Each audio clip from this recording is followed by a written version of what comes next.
नमस्कार बच्चों, कैसे हैं आप सब। आशा करती हूँ आप सभी अच्छे होंगे, स्वस्थ होंगे, तंदुरुस्त होंगे।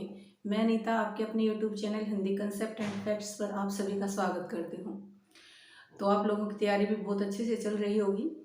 तो जैसा कि आप सभी जानते हैं कि पिछली कक्षा में हम पढ़ रहे थे, हमारा जो टॉपिक था वो क्रिया, और हमने पढ़ा था कि क्रिया के मुख्य प्रकार या फिर हम कह सकते हैं रचना के आधार पर क्रिया के प्रकार, जिसमें हमने पढ़ा था अकर्मक क्रिया और सकर्मक क्रिया। तो आज फिर हम इसी टॉपिक को आगे बढ़ाएंगे, और इस टॉपिक को आगे बढ़ाते हुए आज का जो हमारा पॉइंट रहेगा, आज का हमारा जो विषय रहेगा इस टॉपिक में, वो रहेगा क्रिया के अन्य प्रकार, या फिर हम कह सकते हैं प्रयोग के आधार पर क्रिया के प्रकार।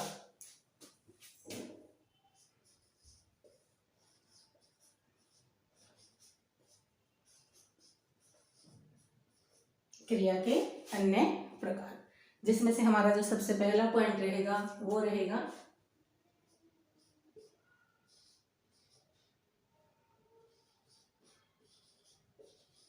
सहायक क्रिया। सहायक क्रिया तो नाम से ही समझ में आ रहा है, सहायक का मतलब क्या होता है, सहायता करने वाली। किसकी सहायता करेगी, मुख्य क्रिया की। मुख्य क्रिया को अगर हम कहें तो हम कहेंगे धातु की सहायता करेगी। सहायक क्रिया जिसको आप लोग इंग्लिश में, हम शायद सभी ने हमने पढ़ा ही है, हेल्पिंग वर्ब जिसको बोलते हैं, वही हेल्पिंग वर्ब हिंदी में आपकी क्या कहलाती है, सहायक क्रिया कहलाती है। तो कोई भी ऐसा शब्द जो धातु के साथ जुड़कर उसका अर्थ पूरा करता है, वो आपका क्या कहलाएगा, सहायक क्रिया।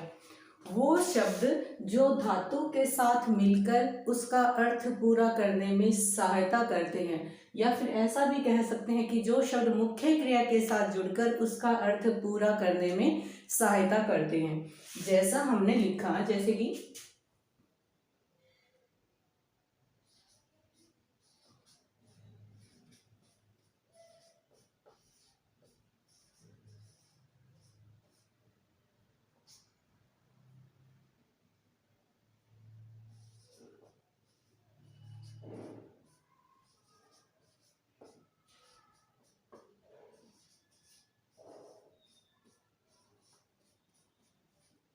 राम ने पाठ पढ़ा, बच्चे घर जा चुके हैं।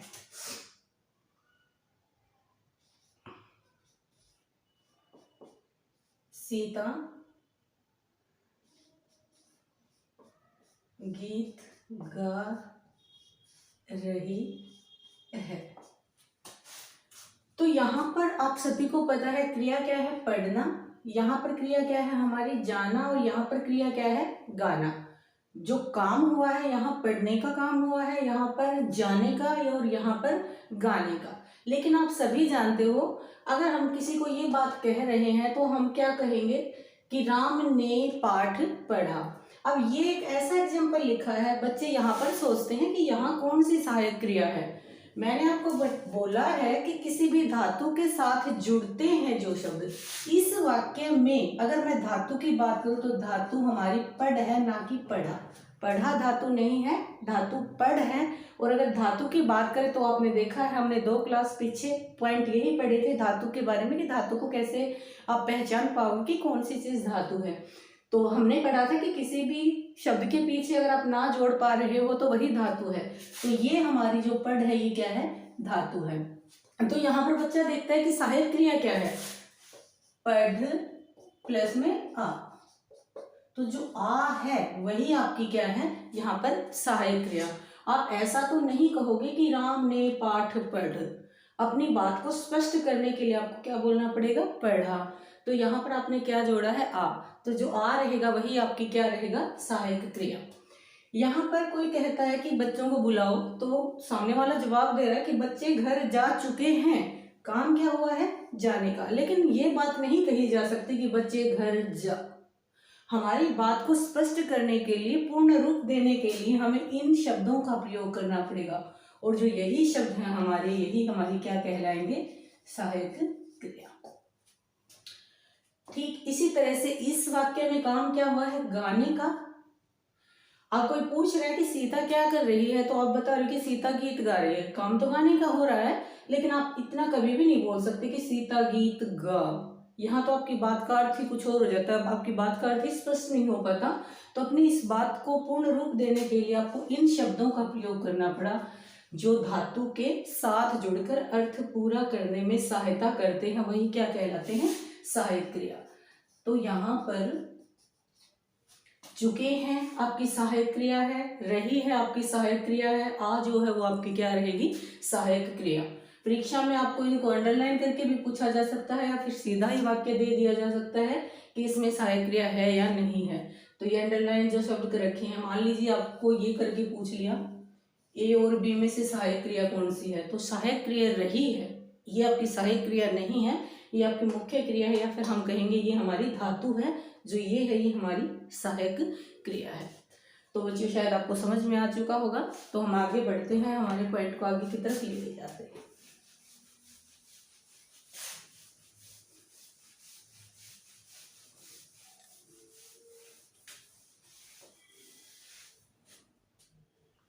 तो अगला जो हमारा पॉइंट रहेगा वो रहेगा जी पूर्वकालिक क्रिया। पूर्वकालिक क्रिया नाम से ही समझ में आ रहा है, पूर्वकालिक। पूर्व का अर्थ होता है पहले के, काल का अर्थ होता है समय। तो जो क्रिया पहले के समय में हुई है वही क्रिया आपकी क्या कहलाती है, पूर्वकालिक क्रिया कहलाती है।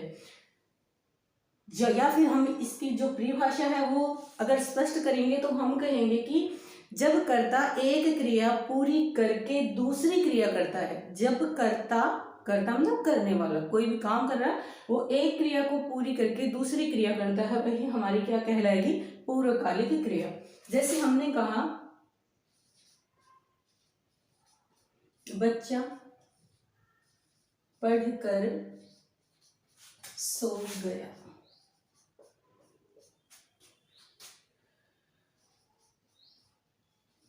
मोहन ने बाजार जाकर पुस्तक खरीदी। मोहन ने बाजार जाकर पुस्तक खरीदी।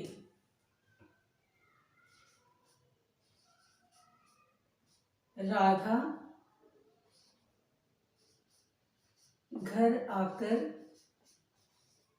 पढ़ने लगी। राधा घर आकर पढ़ने लगी। तो जैसा आपने इसकी परिभाषा को पढ़ा कि कर्ता एक क्रिया पूरी करके दूसरी क्रिया करता है, तो परिभाषा में आपके सामने एक बात तो स्पष्ट हो जाती है कि जो पूर्वकालिक क्रिया होती है इसमें आपको दो क्रिया मिलेंगी, क्योंकि यही तो कहा है ना, एक क्रिया पूरी करके दूसरी क्रिया करता है।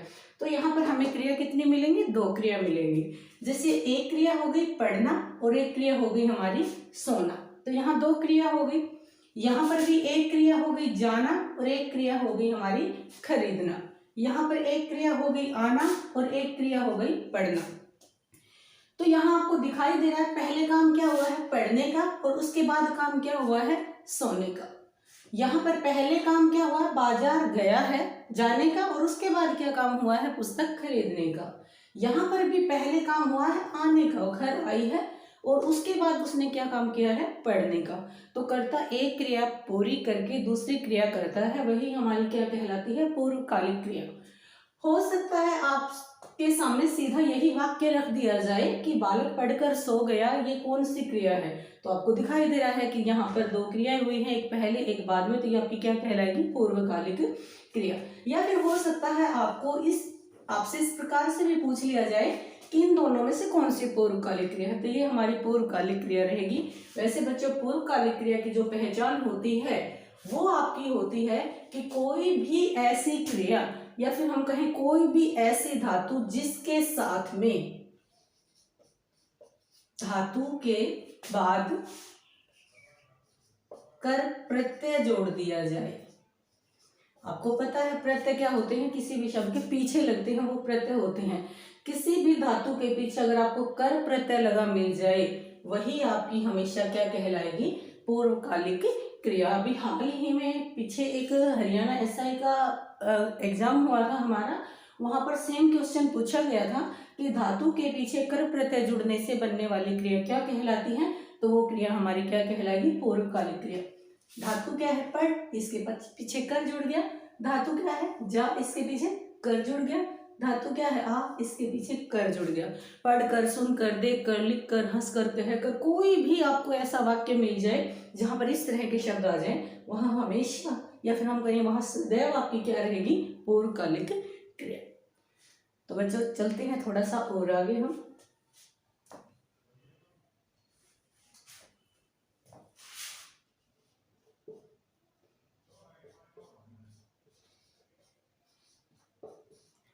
तात्कालिक क्रिया। तात्कालिक क्रिया,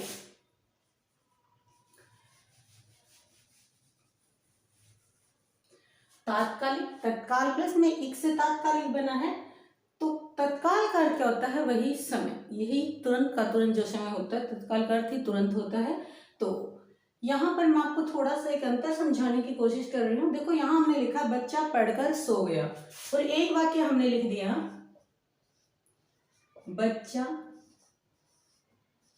पढ़ते ही सो गया।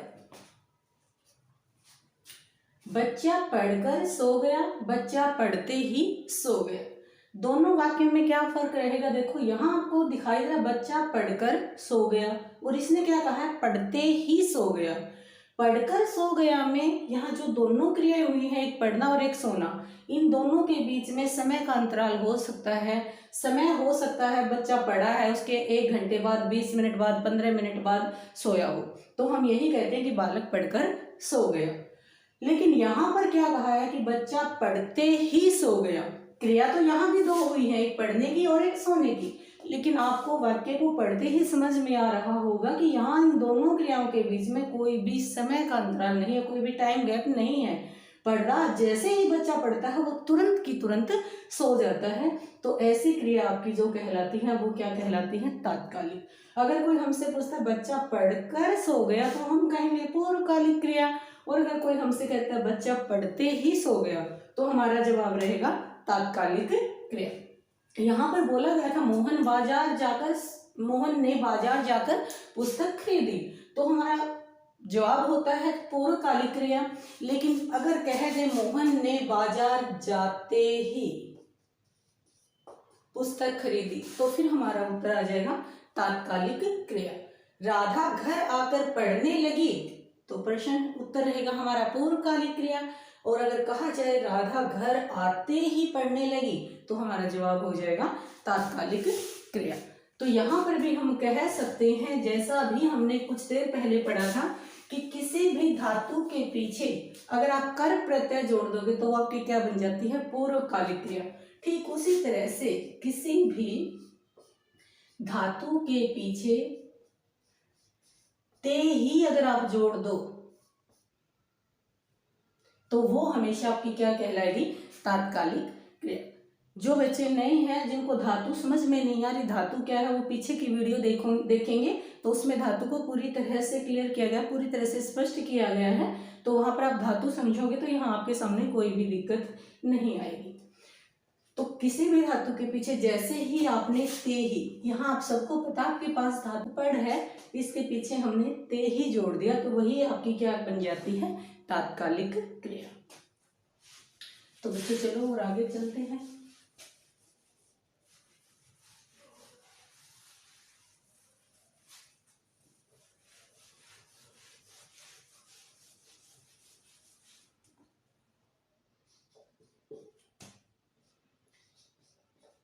प्रेरणार्थक क्रिया।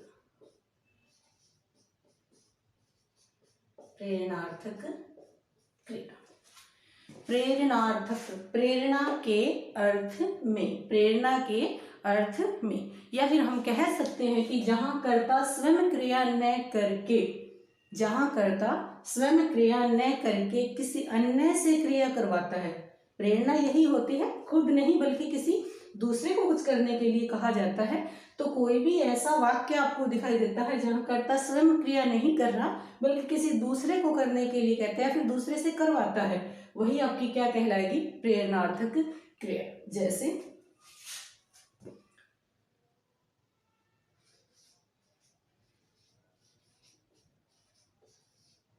अध्यापक ने बच्चों से हिंदी पढ़वाई।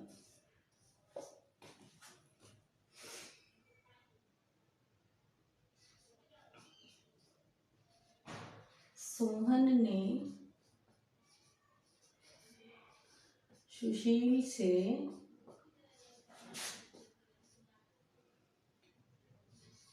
खत लिखवाया।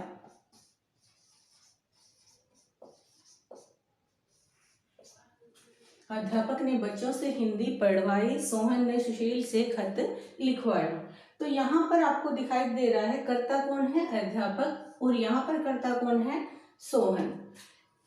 यहाँ क्रिया क्या हुई है, पढ़ने की, काम क्या हुआ है, पढ़ने का, और यहाँ काम क्या हुआ है, लिखने का। लेकिन वाक्य को पढ़ते ही आपकी समझ में आ रहा होगा यहाँ पर जो पढ़ने का काम है ये अध्यापक ने नहीं किया बल्कि अध्यापक ने बच्चों से करवाया है। तो ये आपकी क्या बन जाएगी, प्रेरणार्थक क्रिया। यहाँ लिखने का काम हुआ है लेकिन लिखने का काम सोहन ने नहीं बल्कि सुशील ने किया है, तो ये आपकी क्या बन जाएगी, प्रेरणार्थक क्रिया। कोई भी ऐसा वाक्य जहाँ कर्ता खुद क्रिया नहीं करता बल्कि किसी दूसरे से क्रिया करवाता है, वही आपकी कहलाएगी प्रेरणार्थक क्रिया। तो बच्चों इस पॉइंट को थोड़ा सा और हम समझते हैं इसमें से। जैसे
यहाँ पे मैंने कुछ चीजें लिखी हैं, चल, चलना, चलाना, चलवाना, उड़, उड़ना, उड़ाना, उड़वाना, हंस, हंसना, हंसाना, हंसवाना।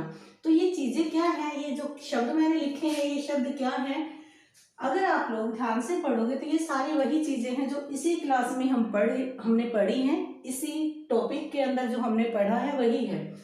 तो यहाँ पर आपको दिखाई दे रहा होगा अच्छी प्रकार से कि जो ये चल है या फिर जो उड़ है, जो हंस है, ये क्या है, सभी के पीछे आप ये जोड़ पा रहे हो ना, तो आपको समझ में आ गया सारी की सारी क्या हो गई आपकी धातु। चल भी धातु है, उड़ धातु है, हंस धातु है। यहाँ पर चलना और चलाना, चलना क्या है आपकी अकर्मक क्रिया, उड़ना क्या है अकर्मक क्रिया, हंसना क्या है अकर्मक क्रिया। तो ये आपकी सारी की सारी हो गई अकर्मक क्रिया।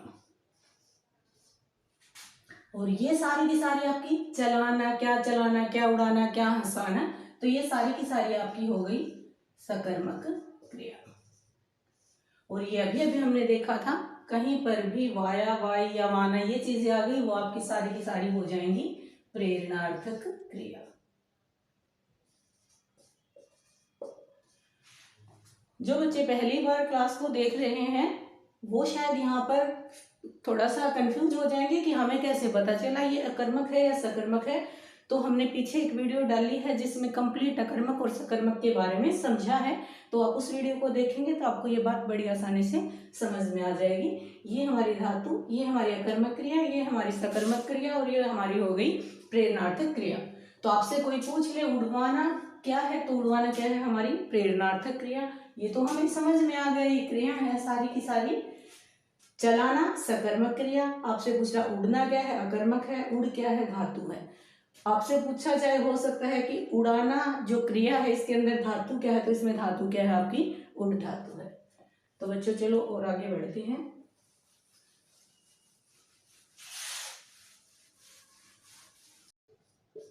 अगला जो प्रकार हमारा रहेगा वो रहेगा अनुकरणात्मक क्रिया। अनुकरणात्मक क्रिया, अनुकरणात्मक से भी नाम में ही समझ में आ जाता है अनुकरण। अनुकरण का अर्थ होता है पीछा करना, या फिर एक तरह से हम कहते हैं नकल करना, एक ही चीज को वैसे का वैसा। तो हम कहीं कोई एक ही शब्द अगर रिपीट हो रहा है बार बार क्रिया में, तो वो हमेशा आपकी कौन सी क्रिया होती है, अनुकरणात्मक क्रिया होती है। जब एक ही धातु बार बार रिपीट हो रही है तो वो आपकी हो जाती है अनुकरणात्मक क्रिया। जैसे शब्द है हमारा, ये पूछा गया खट खट, तो आपको पता है खट खटाना, खट खटाना। अगर हमसे पूछा जाए खट खटाना कौन सी क्रिया है, तो हमारा जवाब हो जाएगा खट खटाना अकर्मक क्रिया है। जैसे भिन्न भी, भिन्न भिनाना, भिन्न भिनाना। तो भिन्न भिनाना हमारी कौन सी क्रिया रहेगी, अनुकरणात्मक क्रिया रहेगी, क्योंकि एक ही चीज रिपीट की जा रही है। जैसे छल छल, छल छलाना।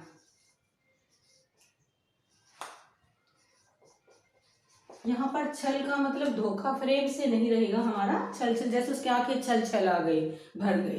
तो इस तरह की कोई भी क्रिया अगर आती है तो वो सारी की सारी किस में रहेंगी, अनुकरणात्मक क्रिया में रहेंगी।